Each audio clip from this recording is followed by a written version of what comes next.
നമസ്കാരം. വാർത്താസന്ധ്യയിലേക്ക് സ്വാഗതം. നോക്കാം വിശദമായ റിപ്പോർട്ടുകൾ. മിഥുന യാത്രാമൊഴി.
ഒരു നാടിനെ മുഴുവൻ കണ്ണീരിലാഴ്ത്തി തന്റെ എല്ലാ ആഗ്രഹങ്ങളും ബാക്കിയാക്കി മിഥുൻ യാത്രയായി. കുഞ്ഞു മിഥുനെ അഗ്നിയെടുക്കുമ്പോൾ ചിതയെരിഞ്ഞത് കൂടി നിന്ന ഓരോരുത്തരുടെയും മനസ്സിലായിരുന്നു.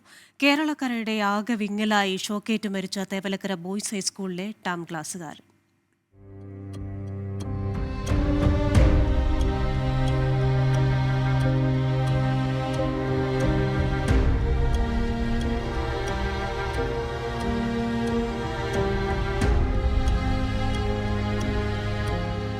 NCCയിൽ ചേർന്ന് അതുവഴി പട്ടാളത്തിലെത്തണം. സ്വരുക്കൂട്ടി വെച്ച നാണയത്തുട്ടുകൾ കൊണ്ട് ഒരു ചെരുപ്പ് വാങ്ങണം. മികച്ച ഫുട്ബോളർ ആവണം. അങ്ങനെ ഒരുപാട് ആഗ്രഹങ്ങളുണ്ടായിരുന്നു അവന്. അധ്വാനത്തിന്റെ വിലയറിയുന്ന മിഥുന് കൂട്ടുകാരന്റെ ചെരുപ്പ് ഒരു ചെറിയ കാര്യമായിരുന്നില്ല. അതെടുക്കാൻ അവൻ കാണിച്ച സാഹസവും അതുകൊണ്ട് തന്നെ. പക്ഷേ എല്ലാം ഒരു നിമിഷം കൊണ്ട് അവസാനിച്ചു.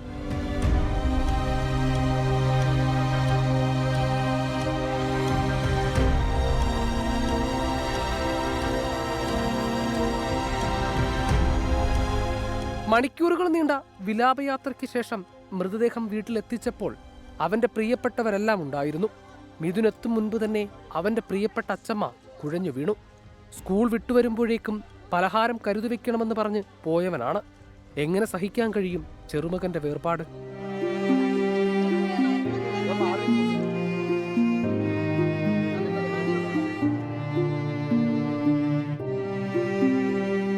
അണമുറിയാതെ ജനങ്ങൾ ഒഴുകിയെത്തി പണിതീരാത്ത ആ വീട്ടിലേക്ക്. പ്രായഭേദമന്യേ എല്ലാവരുടെയും സുഹൃത്തായിരുന്നു മിഥുൻ. എല്ലാവരോടും ചിരിച്ച് വിശേഷങ്ങൾ ചോദിച്ച് അങ്ങനെയാണ് അവൻ ഗ്രാമത്തിലൂടെ പാറിപ്പറന്ന് നടന്നിരുന്നത്.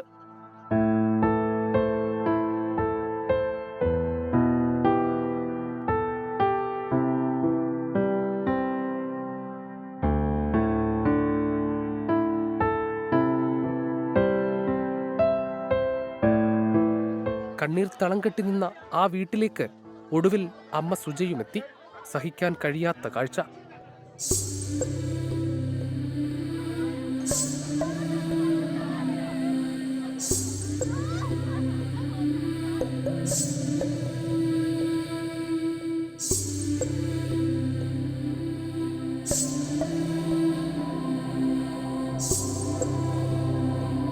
ഒടുവിൽ വൈകിട്ടോടെ ചിതയിലേക്ക്.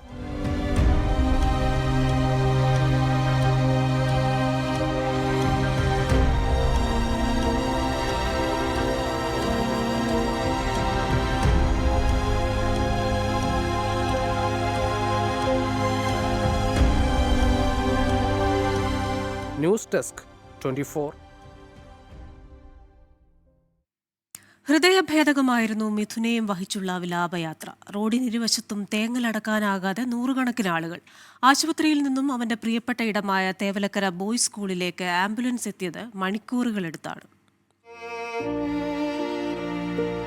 രാവിലെ 10:30 ശാസ്താംകോട്ട താലൂക്ക് ആശുപത്രി മോർച്ചറിയിൽ നിന്ന് മിഥുന്റെ മൃതദേഹം വിലാപയാത്രയായി സ്കൂളിലേക്ക്. പെരുമഴ വകവയ്ക്കാതെ പ്രിയ മിഥുനെ കാണാൻ റോഡരികിൽ കണ്ണീരോടെ കാത്തിരുന്നത് നൂറുകണക്കിന് ആളുകൾ.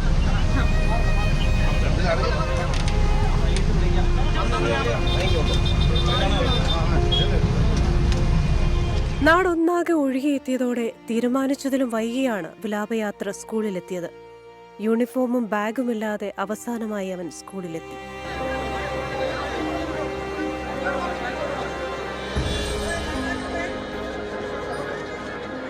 ഹൃദയഭേദകമായിരുന്നു തേവലക്കര ബോയ്സ് ഹൈസ്കൂളിലെ കാഴ്ചകൾ.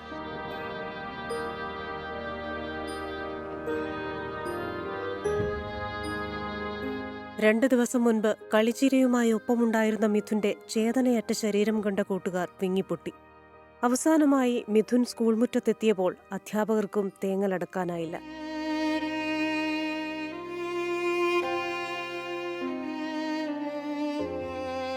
ചേതനയറ്റ് കിടന്ന മിഥുനെ അവന്റെ പ്രിയ NCC കേഡറ്റുകൾ റോഡ് മാർച്ച് നടത്തി സ്കൂളിലെത്തിച്ചു. മിഥുനെ ഇന്നുവരെ കാണാത്തവരും അറിയാത്തവരും ഉൾപ്പെടെ നിരവധി പേർ അന്ത്യാഞ്ജലി അർപ്പിക്കാനെത്തി.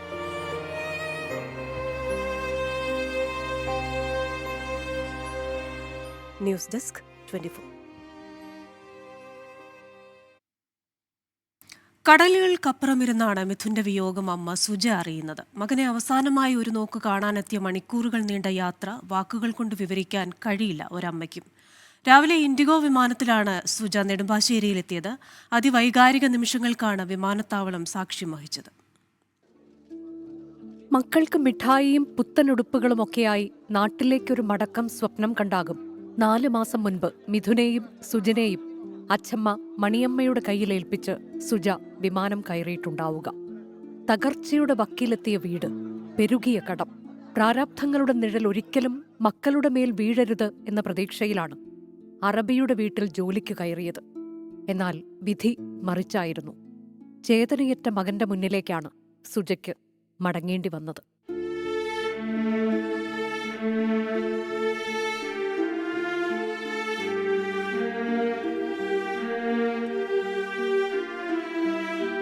കുവൈറ്റിൽ ജോലിക്ക് നിന്ന അറബി കുടുംബം തുർക്കിയിലേക്കുള്ള വിനോദയാത്രയിൽ സുജയെയും കൂട്ടിയതിനാൽ മകന്റെ മരണവിവരം അറിയാൻ വൈകി. വ്യാഴാഴ്ച രാത്രി വീഡിയോ കോൾ വഴിയാണ് സുജ മരണവിവരം അറിഞ്ഞത്. ഉടൻ കുവൈറ്റിലേക്ക് മടങ്ങി, അവിടെ നിന്ന് കൊച്ചിയിലേക്ക്. സുജയെ കൂട്ടിക്കൊണ്ടുപോകാൻ മണിക്കൂറുകൾക്ക് മുൻപേ കൊല്ലത്തുനിന്ന് ബന്ധുക്കൾ നെടുമ്പാശ്ശേരി വിമാനത്താവളത്തിൽ എത്തിയിരുന്നു. ഇളയ മകൻ സുജിനും ബന്ധുക്കൾക്കൊപ്പം അമ്മയെ കാത്തുനിന്നു.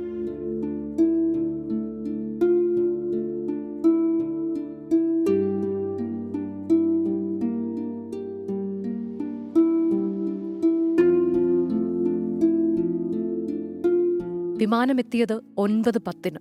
നടപടിക്രമങ്ങൾ പൂർത്തീകരിച്ച് പുറത്തെത്തിയപ്പോൾ 9:30. സഹോദരിയെയും മകനെയും കണ്ടപ്പോൾ സുജയ്ക്ക് പിന്നെ പിടിച്ചു നിൽക്കാൻ കഴിഞ്ഞില്ല.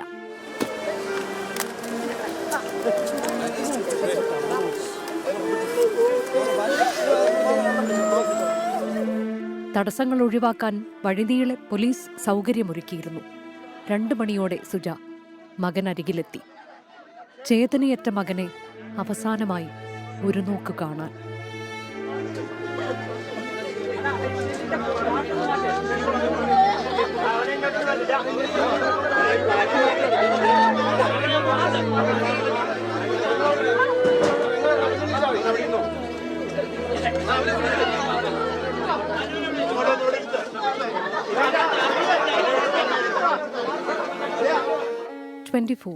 കൊച്ചി.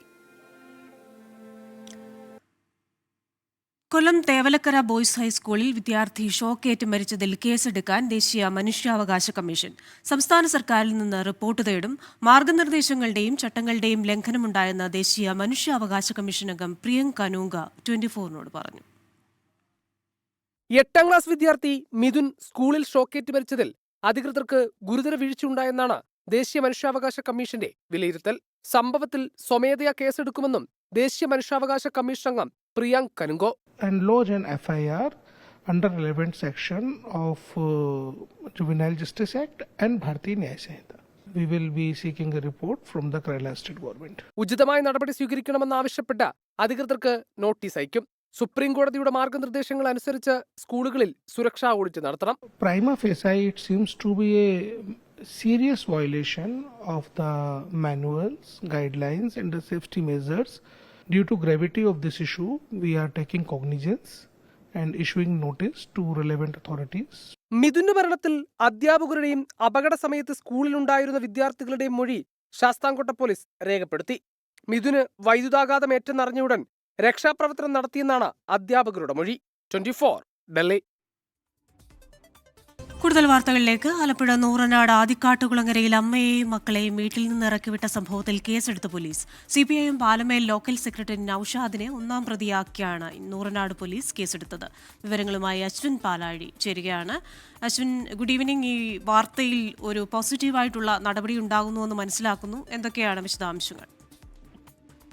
കൃഷ്ണ, കഴിഞ്ഞ 3 ദിവസം മുമ്പാണ് ഈ അമ്മയെയും കുട്ടികളെയും 2 കുട്ടികളെയും വീട്ടിൽ നിന്ന് CPIM നേതാവിന്റെ CPIM പാലമേൽ ലോക്കൽ സെക്രട്ടറി നൌഷാദിന്റെ നേതൃത്വത്തിലുള്ള സംഘം രാത്രി ഇറക്കി വിടുന്നത്. അത് പിന്നീട് വലിയ വിവാദമാവുകയും ചെയ്തതാണ്. ഈ ഇറക്കി വിട്ടെന്ന് പറഞ്ഞ വീട്ടമ്മ റജബ് നൽകിയ പരാതിയിലാണ് നിലവിൽ നൂറനാട് പോലീസ് കേസെടുത്തിരിക്കുന്നത്. പാലമേൽ CPIMന്റെ ലോക്കൽ സെക്രട്ടറി നൌഷാദിനെ ഒന്നാം പ്രതിയാക്കിയാണ് കേസ്. മറ്റ് 5 CPIM നേതാക്കളും കേസിൽ പ്രതികളാണ്. അതുകൂടാതെ കണ്ടാലറിയാവുന്ന 20 CPIM പാർട്ടി പ്രവർത്തകരെയും കേസിൽ പ്രതി ചേർത്തിട്ടുണ്ട്. ഇതുമായി ബന്ധപ്പെട്ട നിലവിൽ CPIM ഇപ്പോഴും ന്യായീകരണത്തിന്റെ വാദനം തന്നെയാണ് പുറത്തിറക്കുന്നത്. ഇന്ന് CPIMന്റെ നയവിശദീകരണ യോഗവും പ്രകടനവും ഈ വിഷയത്തിൽ നടക്കുന്നുണ്ട്. ഇപ്പോഴും ആ കുടുംബത്തിനെതിരെ തന്നെയാണ് CPIMന്റെ നിലപാട് തുടരുന്നത്. എന്തായാലും നിയമ നടപടികളുമായി മുന്നോട്ട് പോകാനാണ് അജിമിന്റെയും കുടുംബത്തിന്റെയും തീരുമാനം. ശരി, വിവരങ്ങളുമായി ചേർന്നത് അശ്വിൻ പാലാഴിയാണ്. ശബരിമലയിലെ ട്രാക്ടർ യാത്രയിൽ ADGP MR അജിത് കുമാറിന് വീഴ്ചയെന്ന് DGPയുടെ റിപ്പോർട്ട്. ആഭ്യന്തര സെക്രട്ടറിക്ക് നൽകിയ റിപ്പോർട്ടിലാണ് പരാമർശം. കാലുവേദന കൊണ്ടാണ് ട്രാക്ടറിൽ കയറിയതെന്ന MR അജിത് കുമാറിന്റെ വാദം DGP തള്ളി. വിവരങ്ങളുമായി ചേരുന്നത് റിനു ശ്രീധറാണ് തിരുവനന്തപുരത്ത് നിന്ന്. Rinu, good evening. ഈ DGPയുടെ വിവാദമായ യാത്ര, അതിൽ ചില ഭാഗങ്ങളിലൊന്നും CCTV ഉണ്ടായിരുന്നില്ല എന്നുള്ള തരത്തിലുള്ള ആരോപണങ്ങൾ. ഇപ്പോൾ ഈ കാലുവേദനയാണ്, അതുകൊണ്ടാണ് ട്രാക്ടറിൽ കയറിയതെന്ന ആരോപണം തള്ളിയിരിക്കുകയാണല്ലോ. ഏത് സാഹചര്യത്തിലാണ് ഈ ആരോപണം തള്ളിയിരിക്കുന്നത്?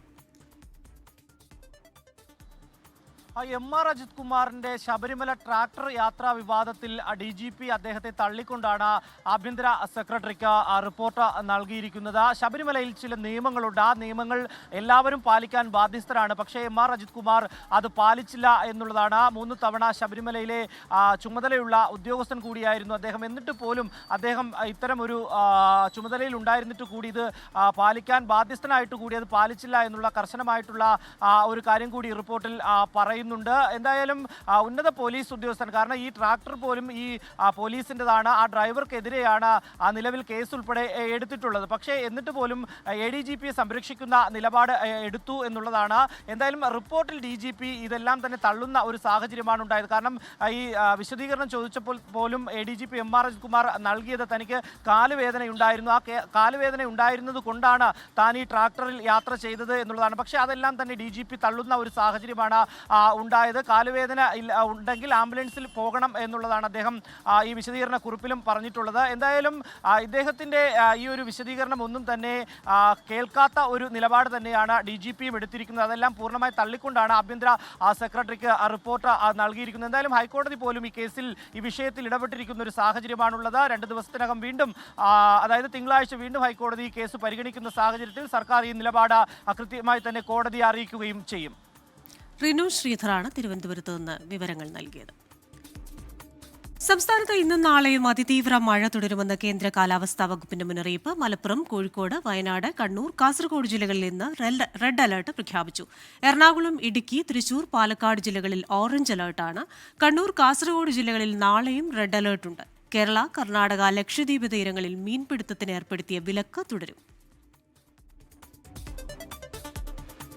കേരള സർവകലാശാല പ്രതിസന്ധിയിൽ സമവായ നീക്കത്തിന് മുൻകൈയെടുത്തത് മുഖ്യമന്ത്രിയുടെ ഓഫീസ്. പിരിമുറുക്കമയഞ്ഞത് മുഖ്യമന്ത്രിയുടെ ഓഫീസും രാജ്ഭവനുമായി ആശയവിനിമയം നടത്തിയതോടെ മന്ത്രിമാരായ P രാജീവും R ബിന്ദുവും ഗവർണറെ കാണും. താൽക്കാലിക VC നിയമന വിഷയത്തിൽ സുപ്രീംകോടതിയിലെ അപ്പീലിൽ UGCയെയും കക്ഷി ചേർക്കാൻ ഗവർണർ പിരിച്ചുവിട്ട യോഗത്തിൽ പങ്കെടുത്തതിന് ജോയിന്റ് രജിസ്ട്രാർക്ക് കാരണം കാണിക്കൽ നോട്ടീസ് നൽകി VC.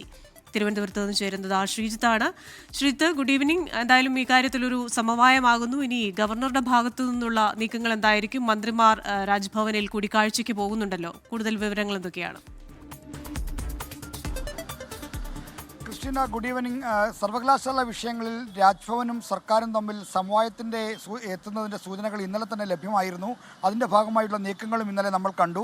എന്നാൽ ഈ സമവായം സാധ്യമായത് മുഖ്യമന്ത്രിയുടെ ഓഫീസ് മുൻകൈയെടുത്ത് നടത്തിയ അനൗപചാരിക ചർച്ചകളിലാണ് എന്നാണ് നമുക്കിപ്പോൾ പുറത്ത് പറയാൻ കഴിയുന്ന വിവരം. അതായത് മുഖ്യമന്ത്രിയുടെ ഓഫീസ് മുൻകൈയെടുത്ത് രാജ്ഭവനുമായി അനൗപചാരികമായി ചർച്ച നടത്തി. ആ ചർച്ചകളിലാണ് ഈ ഇരുഭാഗത്തു നിന്നും വിട്ടുവീഴ്ചയ്ക്ക് ഉള്ള ശ്രമങ്ങൾ നടന്നത്. കാരണം ഉന്നത വിദ്യാഭ്യാസ രംഗത്തെ പ്രശ്നങ്ങൾക്ക് സർക്കാർ വലിയ തോതിൽ ഉത്തരം പറയേണ്ടി വരുമെന്നത് സർക്കാരിനെ ഇത്തരമൊരു ഉദ്യമത്തിന് പ്രേരിപ്പിച്ചു. മുഖ്യമന്ത്രിയുടെ നിർദ്ദേശപ്രകാരമാണ് അദ്ദേഹത്തിൻ്റെ ഓഫീസ് ഇത്തരം ചർച്ചകൾ നടത്തിയത്. എന്തായാലും ഗവർണറും വിട്ടുവീഴ്ചയുടെ പാതയിലാണ്. ഈ അപ്പീൽ പോകുന്ന വിഷയത്തിലൊഴിച്ച് മറ്റൊരു കാര്യങ്ങളിലും കർശന സമീപനം സ്വീകരിക്കേണ്ട എന്ന തരത്തിലുള്ള നിർദ്ദേശം രാജ്ഭവന് ഗവർണർ നൽകിക്കഴിഞ്ഞു. ഇന്ന് രാത്രിയോടുകൂടി ഗവർണർ തലസ്ഥാനത്ത് തിരിച്ചെത്തുകയാണ്. അതിനുശേഷം നിയമമന്ത്രി പി രാജീവും ഉന്നത വിദ്യാഭ്യാസ മന്ത്രി ഡോക്ടർ ആർ ബിന്ദുവും ഗവർണറുമായി കൂടിക്കാഴ്ച നടത്തിയേക്കുമെന്ന വിവരമാണ് നമുക്കിപ്പോൾ ലഭിക്കുന്നത്. എന്നാൽ മുഖ്യമന്ത്രി ഗവർണർ കൂടിക്കാഴ്ചയെപ്പറ്റി രാജ്ഭവൻ സ്ഥിരീകരിക്കുന്നില്ല. അത്തരമൊരു കൂടിക്കാഴ്ചയുടെ ആവശ്യമില്ല, പ്രശ്നങ്ങൾ പരിഹരിക്കുകയാണ് എന്നാണ് രാജ്ഭവൻ നൽകുന്ന സൂചന.